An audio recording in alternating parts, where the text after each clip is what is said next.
Good afternoon. I'm Kyle Brown. Is that okay? All right, great. And I am the director of Cambridge Creativity Commons, which is an educational program that's affiliated with Lesley University. And I work specifically with the Cambridge Public Schools to enrich learning through the arts. In the past few years, I've specifically worked at the intersection of arts, technology, and science to foster creativity within the classroom and in out of school time. And I'm really excited to be here with Deb today for our third annual STEAM conversation. And I hope that you take an educational resource guide that I've created to learn more about the overlap between dance and science. And with that, I'm going to pass the mic to Jody Weber. Hello, my name is Jody Weber, and I'm the Artistic Director of Weber Dance. We're a nonprofit contemporary dance company located here in Boston. And we do all sorts of work, concert dance, we do outreach programming, working with children, we work in the schools. Over the years, we've done all sorts of programming. I'm also a professor of dance at Bridgewater State University. I'm a dance historian as well. Hello everyone, I am Terina-Jasmine Alladin. I'm a dance scientist. I currently work as a program manager on the Science Club for Girls. I got my master's degree in dance science in London at the new conservatoire, for music and dance. It's a combined school that has a dance science program. I recommend it to everyone. And I'm happy to be here. I'm happy to be sitting next to you all and in front of you. I'm Peter DiMuro, and I'm a choreographer, and been doing that for all of my adult life. If this is my adult life, I'm not quite sure. And I have a company, a group of dancers I work with that we do make dances, but we also do advocacy and literacy projects in and out of the corporate world, in and out of real people's lives, and often real people like you and me are inside my dances in some way, shape, or form or other. The company is called Peter DiMuro Public Displays of Motion. And by day, and also weekends, and sometimes at midnight, I am executive director of the Dance Complex in Central Square, Cambridge, Mass. And I hope you'll come and join us there, where there's about 90 classes a week and every kind of dance imaginable, and for all levels and all interests. And my last thing is that I worked with a woman named Liz Lerman for many years, and ran that company, and that's where I picked up most of this kind of science mentality. Thank you very much.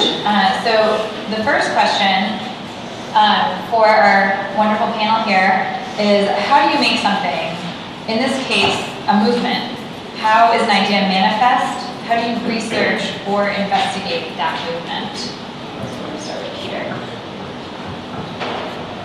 I'm going to sing pretty soon. I'm not. So actually, I'm going to sidestep the question for a second. I'm going to come backwards from 9 to 0. And I would like you to introduce yourself to one person at least that you don't know in and around you. So it's going to take a little action on your part. All right, ready to go? 9. Introduce yourself to somebody else you don't know. 8, 7, 6, 5, 4, 3, 2, 1, 0. And we're at 0, and now I can't stop from talking. Very good. Good job. Gold star on your forehead. Great. So this is your first experiment, right? Your first experiment, first dance, and I just wanted to actually do this with you based off of this question, because, and we're going to get you talking more. The mic is really bad. The mic is bad. Do we need to use the mic? Anybody? Are we all right with that? I'm happy not to use the mic. So but I'll stand just to do that. So I think how you make something, we just made something, right? And it was a spontaneous, instruction to do something. That's how I start dances in my world. I'll get a seed of an idea, and I think instead of just actually going into movement exploration right away, I find myself that I wrestle with the idea of what is this dance, and is the thought that I have. If I want to make a dance about memory loss, for instance, which I have, in conjunction with the Alzheimer's Association in Massachusetts and New Hampshire, I'll wrestle more with the ideas of, they came to me and said, I want you to make a piece about Alzheimer's. And I said, I don't know, it's a place that goes down for me. But I can make a piece about caregivers to those people with memory loss. And so it might be a little semantics involved with that, but the idea of making a piece about the effort, the dynamism between the relationship between those afflicted with Alzheimer's or affected by Alzheimer's and their caregivers suggested to me a very fertile relationship. And so all of a sudden it was not making something about a disease that we don't know how to explain, and I would have to get really sad all the time to work with it, but I was trying to find a way to have a relationship. And to me that's common in many of the ways that I try to trick myself into making action out of the initial idea. How's my voice without microphone? Okay. So I think that choreographers are driven to go into the studio for lots and lots of different reasons.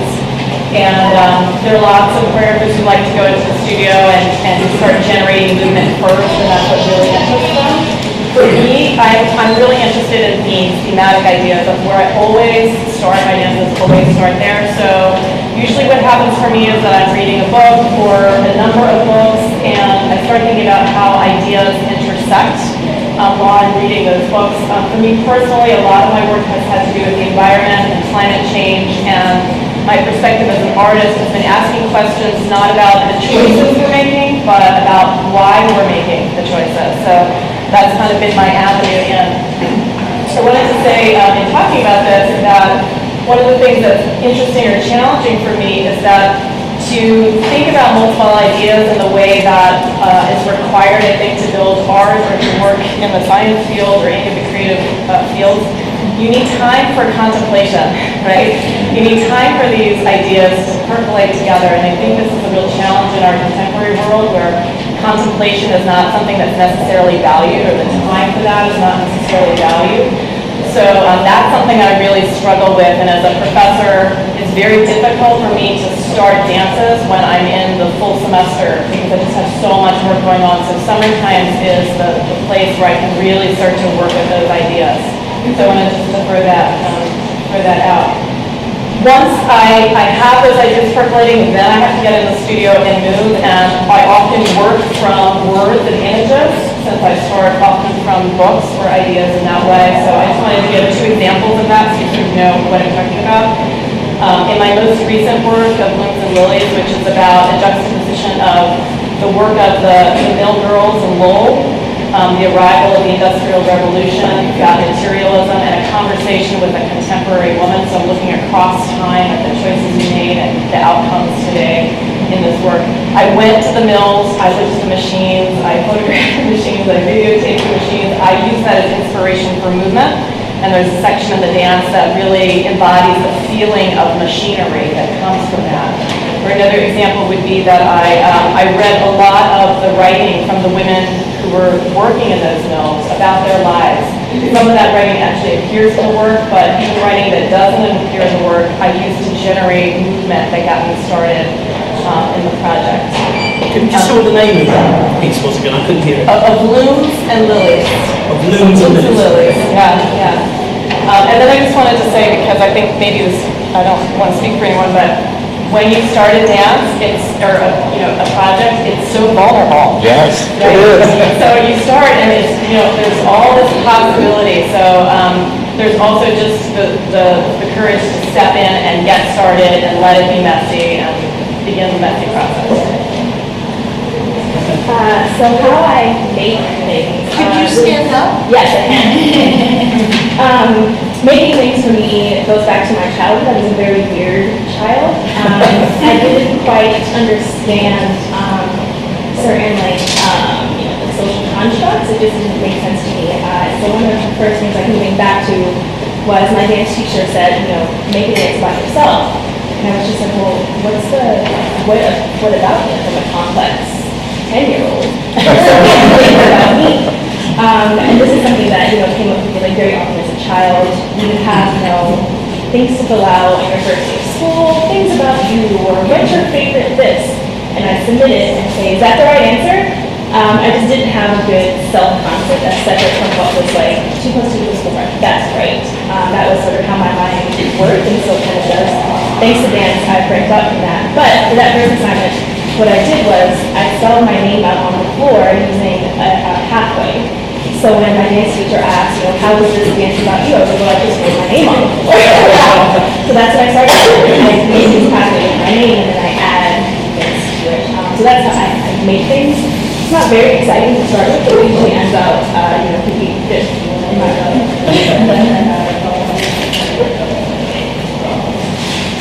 Oh, yes! What I've been waiting for. Okay. So we're going to do a quick movement activity. We're going to make something. Please stay seated. I'm going to stand so everyone can see me and hear me. I can't project very well. So at Science Club for Girls, very early on, we start the girls with things that seem kind of gross. So in 2nd grade, they dissected the pig heart because it's very similar to a human heart. So we're going to do movements based off of that. So the first thing I tell the girls usually is tie your hair back. So that's your first movement. Tie your hair back. We don't want to get our hair caught in something or tie your hair back. So, Especially you, sir, there. excellent. Next, I would present the pig heart to the girls, and it smells gross. And so everyone goes, oh! So that's the second movement. First movement, second movement. Sound is much appreciated. You can gasp, you can hold your nose if you want, make it your own. So first movement, second. Awesome. This time without hearing you, I'll just go 5, 6, 7, 8, and we'll do it back to back. Ready? 5, 6, 7, 8. Nice. So we smell the pig heart, it's gross, it's disgusting, whatever you want to get started. You open up your dissection bit. Little pit has knives in it, so open. Ready from the top. 5, 6, 7, 8. Excellent. Now we're going to take out the knife, and our arm becomes the knife. Now, you're supposed to cut the pig heart very gently, there's a very specific way to do it, but everyone butchers it. And so I usually have a sample that's already pre-cut by a professional on the side. So we're going to butcher it. So your arm becomes the knife, cut. Nice. So you open it up, take it out, and your arm becomes a knife, and you can drop it. From the top, 5, 6, 7, 8. Here. Section hit, knife, and cut. Then we stick pipe cleaners through the we stick pipe cleaners through different valves in the heart to show how the blood goes through.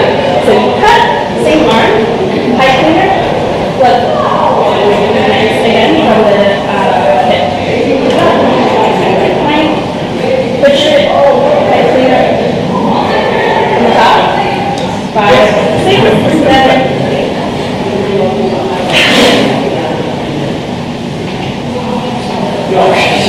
Ooh, I like that. What was it that you did?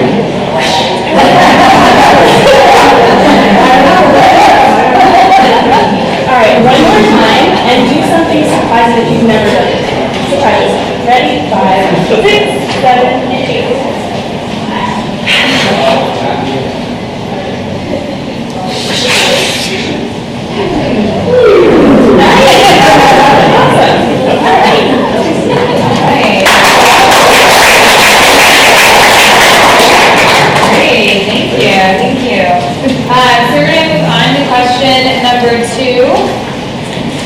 So this question is about process and what your process is and how do you create something parallel in science. So this idea of ideating, testing ideas, perseverance, and learning from failure. Specifically, how can failure help you reimagine something? So just going back to what I said before about me being a weirdo.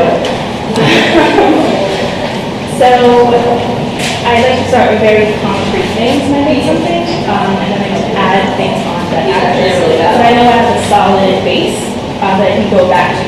Because I have like a love-hate relationship with failure, I feel like when it's not happening, something's wrong. And when it is happening, something's wrong. And so failure is a good way for me to know what I need to fix and tweak, because nothing can be perfect, whether it's a dance or a science experiment. There's always more research. It's never the end of something. And so I don't know if anyone heard of the law of the law of parsimony. Have you ever heard of that? It's like the precursor to someone's razor. Someone's razor. There we go. It's a sort of thought process or an idea that the easiest thing is usually the correct thing. And that's totally how I like to roll. Start with the easiest thing, the easiest pathway, the quickest way to get the task done, and that's the right way. And I'm totally okay with that. But when you begin to add things on and embellish, it's a variable, things change. And so that's sort of where the failure comes in. And that's also the fun of it, is when you get to, when I feel it, I get to add something new, something that wasn't quite working before, or may change in a way that wasn't happening before. So I think, yeah, again, I have like this weird relationship with failure where I need it to be happening, but it's happening, I'm kind of pissed off. And so there's that balance there. Hi, Alyssa. She's one of my second graders who did the pig partner section, actually. That's where I got this from. She was so upset by it. Yeah, I think after this idea, like, bless you. After that one was similar to the hair toss too, but then once you start this game of seeing things, it's really hard to unsee the world, you know. And I think like when you get an idea for a work, as you were talking, I was thinking about how to multiply an idea, make variations of it, because that's where it starts to get interesting. You're right. It's like one thing is right. I don't think so, you know, because there's just this multiplicity in the world. I often try to find. Sometimes I imagine like the dance is about a search for home, let's say. And I made a dance several years ago that Jody was involved with, and sometimes I do this exercise where I imagine a rack of postcards, and they're all different scenes of the dance, right? And do we have postcard racks still in America today? Yeah. Like I know payphones are gone, but you know, but these racks of postcards, right? But each has a different picture of the dance. So if I think the dance is one thing, then I force myself to think that it's 100 things. And I ruminate and say, well, here's this scene, and what's happening with the shoelace of the person of the private detective as he runs down the street. Does the shoe fall off? And I go into a little fantasy land, and I try to make pictures out of all the scenes that I see, so that I can make more movement material out of it. So it's one way to vary it. The other thing that I do, and I think, is that I try to start to imagine the dance in metaphor and in simile land, right? So what is this dance like? And I had a very precocious 9-year-old once correct me, because I was using simile and metaphor, and it was all wrong, right? So metaphor is the thing, and simile is what? And I would make lists of things like, well, what is this like? What is this? Even though I know where this movement came from, this one especially, and then I know where that came from, but what else is that like? And I might just work with the movement and say, you know, this gesture, is it a sneeze? Is it throwing my hair? Is it looking away in disgust from something else, or enjoy just something behind me? Those kinds of things. So all of a sudden I try to kind of play games with my mind and create more movement along with it. I think that's enough. I think that's enough. I just wanted to know, do you always want to tell a story or send a message, or is sometimes the dance just for the sake of the dance? I would say yes and yes. I mean, some dances are about telling stories, and sometimes within a dance, I might have a passage of metaphorical movement that means nothing except a feeling, but then I might want to make sure that you know what's going on. In my world, I usually open my mouth and say it, but I know other dance majors who don't do that, you know? Yeah. I think it depends on the choreographer, but certainly both, you know, they're just ends of the spectrum. People are working on the whole spectrum. So, in terms of, you know, this idea of failure, I'm just going to do that around failure. I love it. I actually don't one of the challenges, or the great challenges, I think, for choreographers is that we have to rent studio space to work. So we can't practice our instrument at home or teach in our house. We have to go and rent studio space at a local place like the dance complex or other places around town. And so that money that it costs to rent that space, we have to fundraise. And it's just the bottom line of our lives. And I'm telling you this because that means when I'm in the studio, I have to be productive. I have to be very productive. I have to plan, be ready to go. One of the challenges, I think, artistically with having to work that way is it doesn't give you as much opportunity as I would like as an artist to go down that road that may not pan out. And I think that's really, really important to the artistic process. So for me, across my career, some of the most beneficial things are when I've had residencies or grants that gave me a space and said, you have it to work for a month, and I could try all those things that quote unquote failed. And through that, the reason I say fail in quotes again is because when something doesn't work, for me, it's not a failure. When it doesn't work, that's information that I can use as a choreographer to redirect my energy, my thought process, to rethink what I'm doing. So having the time to explore all those avenues is generating more and more information and therefore more and more ideas for the piece that I'm working on. So the challenge is to find the space to do that. And then the other thing I wanted to say about that idea of how we're working in the studio and the idea of failure is that I always tell my composition students this as well. When you're working, perseverance is really important for an artist, I think, because there'll be a point where you just run out of ideas, or my students will say, like, they can come forward with the idea, right? So to me, that's the most magical moment in the process, because that's the moment where everything that you would normally go to has been used up. So you could leave the studio, but if you stay, you're going to start to work outside the box, your own box. You're going to start to think beyond yourself. And so it's a real opportunity, if you persevere through that, to find something new for yourself as an artist and to move a little bit farther. So, having said that, you're going to all help me remember Terina's grades. So let's try to do that together. We had our hair, and then we had the skeleton grade, right? And then we had the Knife.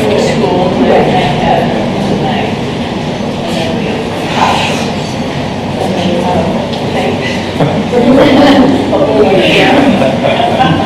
Okay.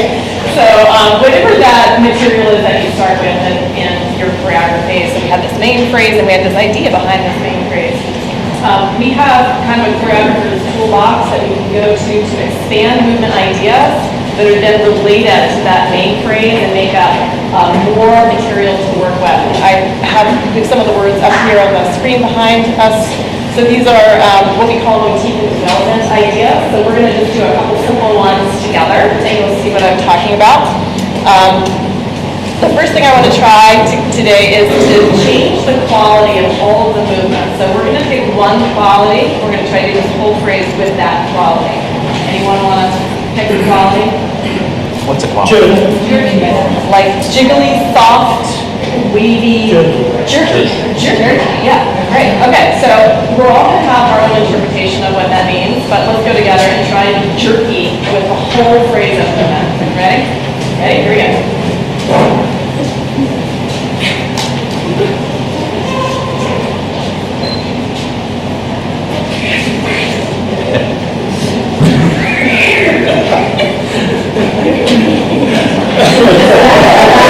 Looks really good.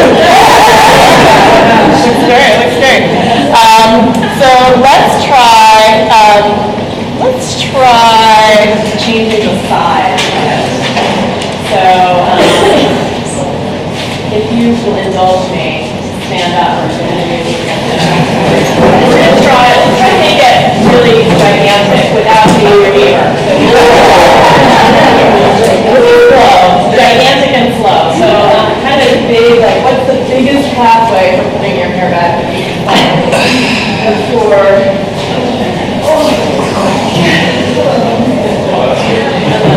The tool thing. It's like the biggest knife ever.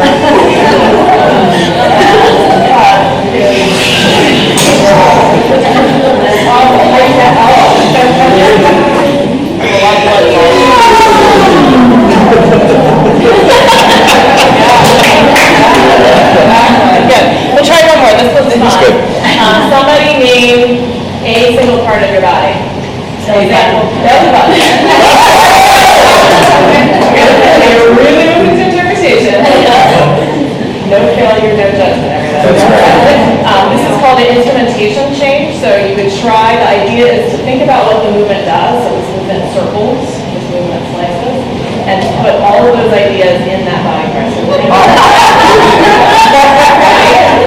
You're not going to be able to do it perfect, so just as close as you can get. Ready? And here we go.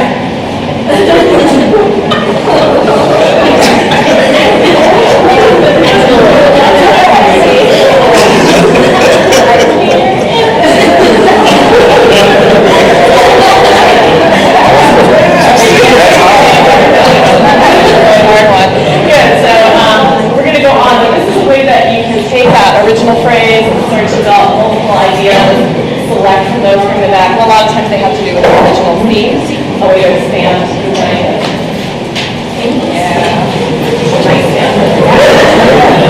And a nice belly workout. I love that because, like, you know, one of the things that that's a real overlap between anything arts and science is the discovery process. And I feel like I just went through a discovery process not knowing that I could dissect a pig heart with my belly button. So thank you. So the last question we have for this brilliant panel is, how do you experiment with ideas and movement and create different responses based on that same idea, which I think, you know, Peter, you actually alluded to with the postcard. I jumped up a little bit. That's okay. But if you have anything else to say about that, Jody would be great to hear.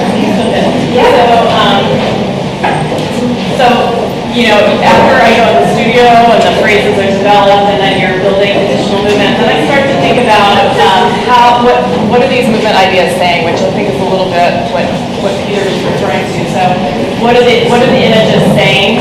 And because I like to work with text also, I'm thinking about the text I'm using and what is that saying. For me, the really interesting question starts to rise between what the text is actually saying and what the movement is saying and what they're saying to each other. So there's a middle space there that I'm really interested in when I'm choreographing.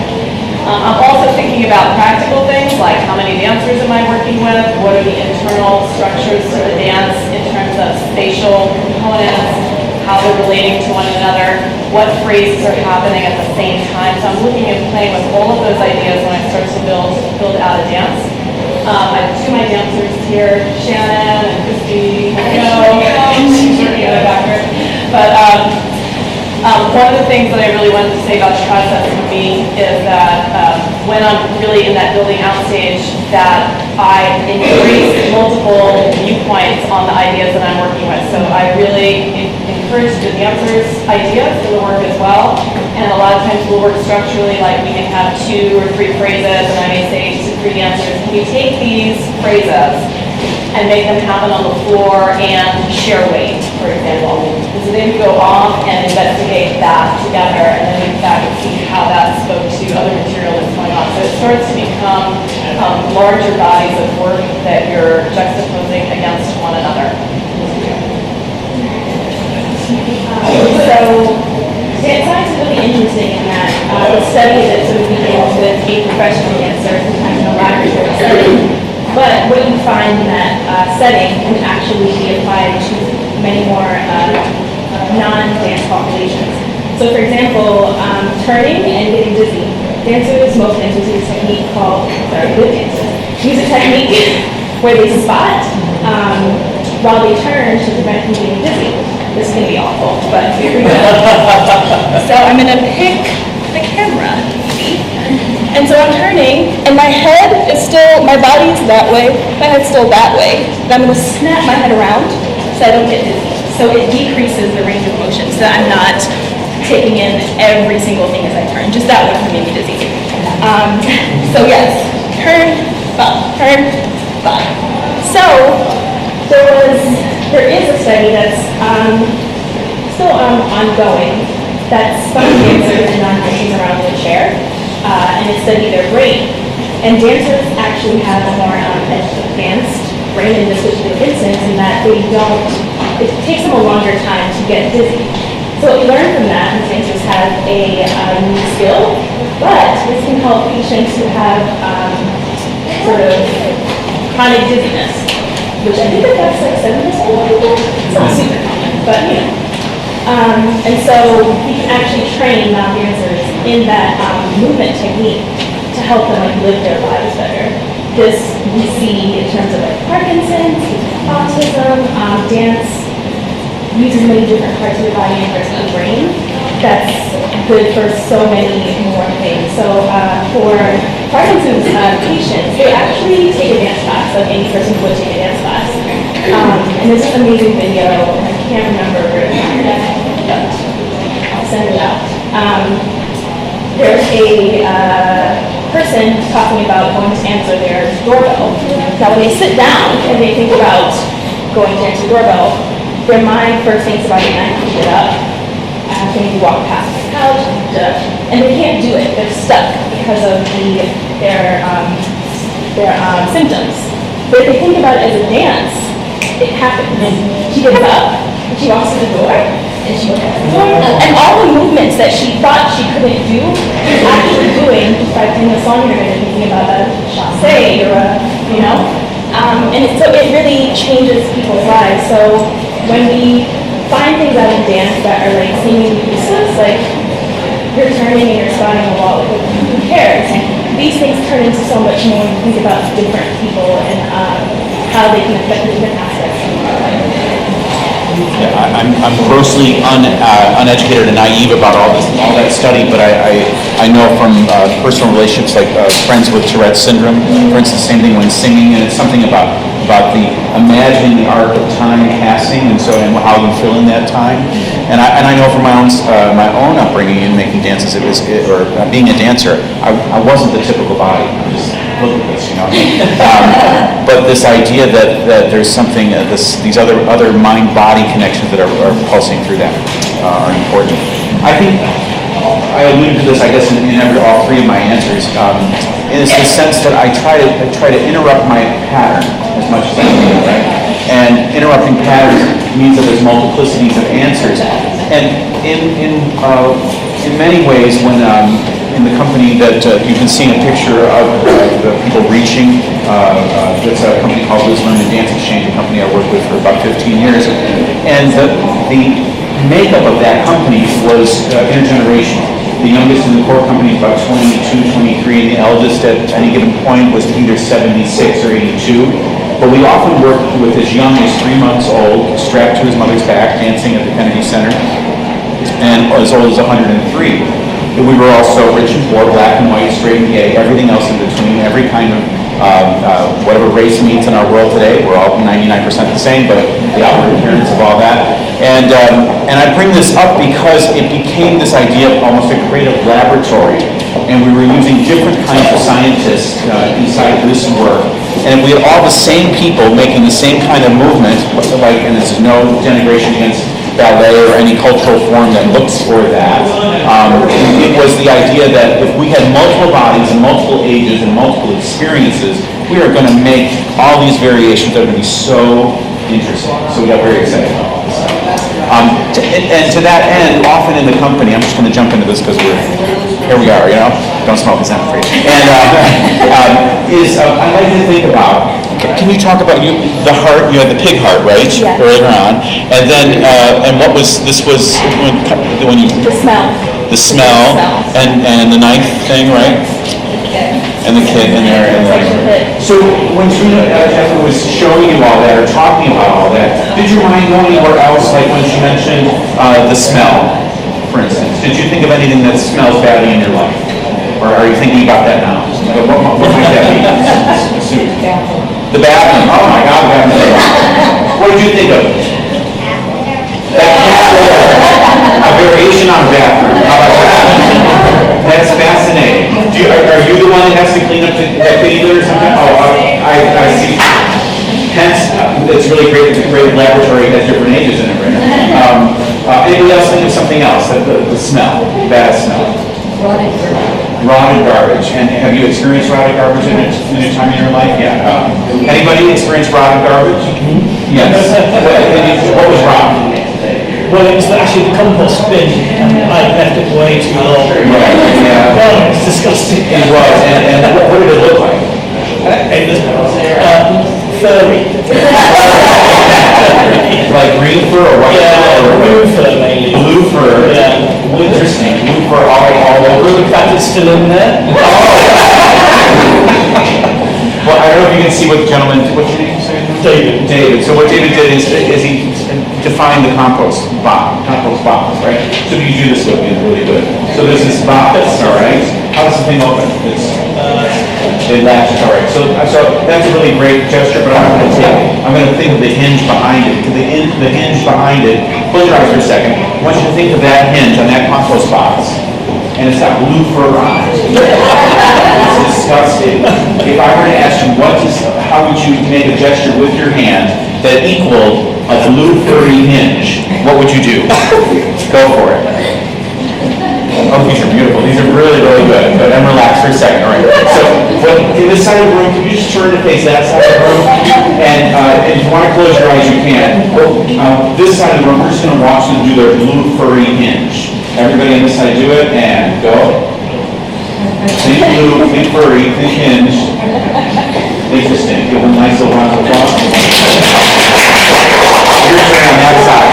We're going to watch them for a second. Blue furry hinge, here it goes. Go. Interesting. There's some really interesting use of reading. Bob and Rimmer. Can you stand up your fingers for a second?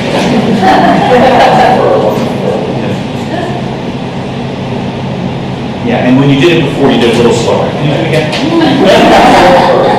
Slow blue curve. That's wonderful. Right. So we have a time variation in there already, all right? Sue or Susan? It doesn't matter. Can you do yours as well? And forget it All already. right, that's right. Doesn't that say blue furry? It's so great. In our world of experimentation, it is good to have voiced or embodied these different kinds of things. So we're going to do something here. I want to do. Why don't you stand up? Oh, and now we're going to enter the creative laboratory. Oh, we have props. No, okay. Wonderful. So here we are. Don't you just love this? It's just like TV. So what I'd like you to do is I'd like you to think of, to own for yourself your own blue furry hinge, all right? And if you don't like yours, you can borrow somebody else's. We saw a couple of great examples. We're talking about, I'm going to count backwards from 6 to 0, and I'd like you all to own whatever blue furry hinge you're going to own. Ready? Go. Own it, experiment with it. This is your experiment. This is your creative laboratory. What do you want your blue, what's next? Blue furry hinge, and it's your face to go with it. Wonderful. Wonderful. Great. Relax for a second. What I'd like you to do is this. We're going to do the phrase that we've been working with, but somewhere in the phrase, I'm just going to say go. You're going to stick that blue furry hinge inside that phrase. Anywhere you want. This is the experiment. It means we'll be out of unison, so we'll no longer be in unison, and if you forget something, that's fine too, because that's the nature of editing and curating in the experiment. But let's do a quick reminder of what the phrase is. So it goes the hair, and then it goes the and then it goes the and all right. So I'm just going to say go. We're going to do it really, really slow. That's my only quality there. Maybe we'll have music for this. Yeah, okay. This one. And why doesn't this side of the room face this? Each one you can face each other. All right. And we're just going to do this like just an experiment, and you're going to insert your blue furry hinge and see what happens. Anywhere you want, beginning, end, middle, anywhere. Ready, and go.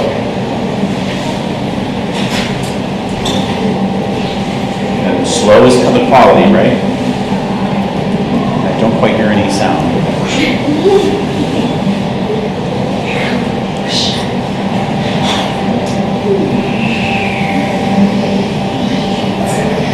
Yes.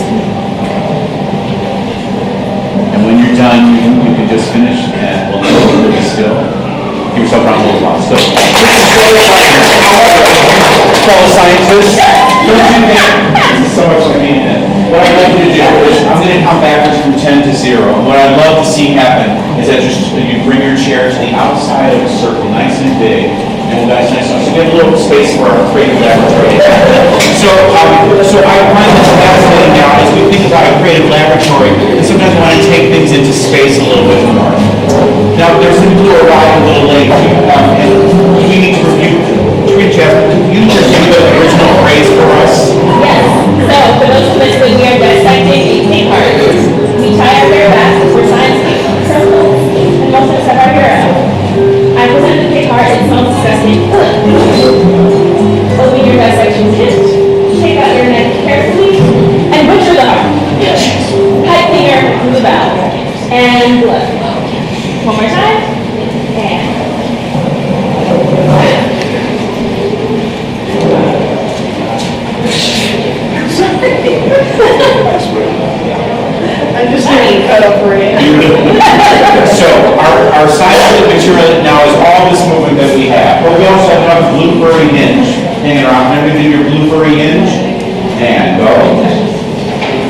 so good. That's really good. Wonderful. That's good. All right. But you know, with the experimentation mind, I want to take the dance a step further. The image that we started with was this broken heart. Well, it was a pig heart. We did something to this pig heart. But how many times in my life does my heart feel bad or sad? And how do I mend a broken heart? Right? How do we mend our broken hearts? So what I'd like us to do is this. We're going to, what? We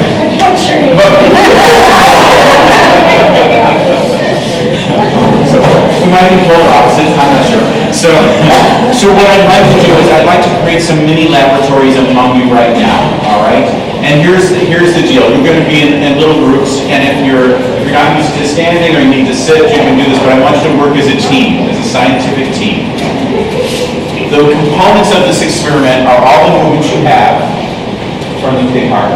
You have the blue furry hinge, and you also have this statement, this question: how do you mend a broken heart? All right.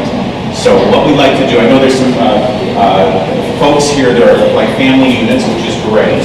Might get them together, but let's do this. I'm going to count off. Can we do 1, 2, 3, 4? 1, 2, 3, 4. Just get a little closer together. 1, 2, 3. Can you move this over here? Yes, this way. No, this way. 1, 2, 3, 4. 1, 2, 3, 4. 1, 2, 3, 4. Oh, look at the sizes. It's just like perfect. 1, 2, 3, 4. That's good. Wonderful. 1, 2, 3, 4. And this group. And are we 1, 2, 3, 4, 5? We'll be a 5-some here. So within your little group, you have 2.5 minutes to make a dance that has, listen to this is our qualifiers on our experiment. The movement we just talked about. You're all very, very close to each other at one point. You're all far from each other at another point. So far. And at one point, you're all in unison.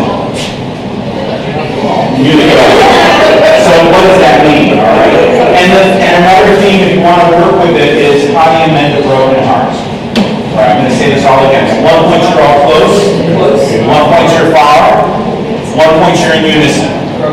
So you do the same movement. Everybody does the same movement or their variation of that unison, right? We'll be a little loose on that. And if you want to deal with the question, how do you mend a broken heart? You can go into that. All right. So if there's no wrong answers, you have 2 minutes to do this together. Do it all.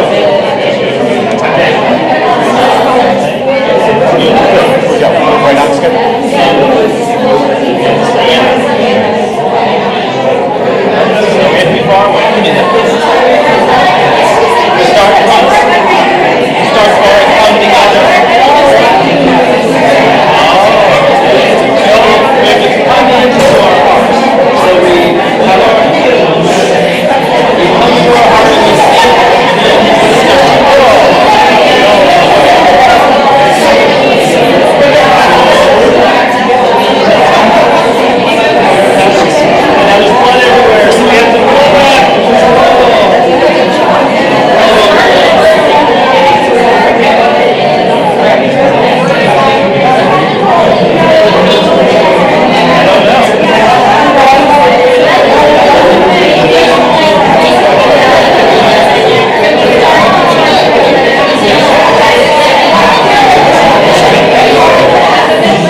so what we're gonna do is we're gonna do, so we can break the circle a little bit and we can come in and out. We're gonna do one massive rehearsal with everybody, all right?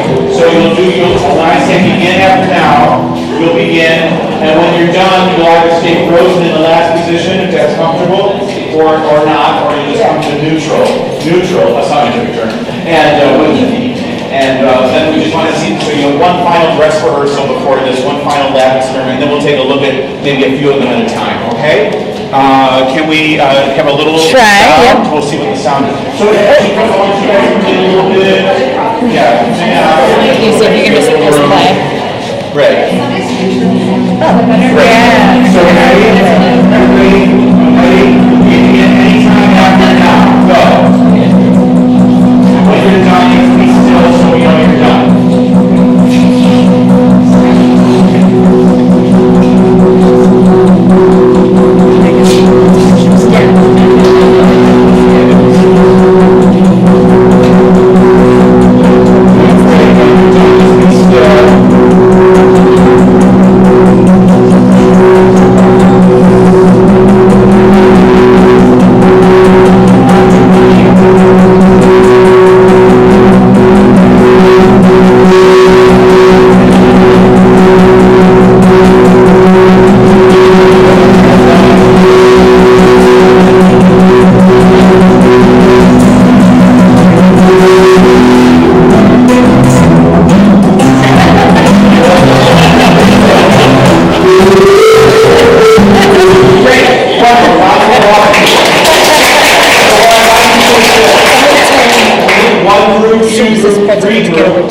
Come up to the center of the floor, just do a three, and everybody else, you pull, stay with your group, and pull to the outside, and we'll take a look at 3 groups at a time. So, if we've done part of the experiment is to do it, to be in it. The second part of the experiment is to see what you notice inside these groups. How are their variations different than what you thought of? Not better, just different, right? No failure here. Here we go, with some sound.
Same thing, take note of what you notice. Ready? Second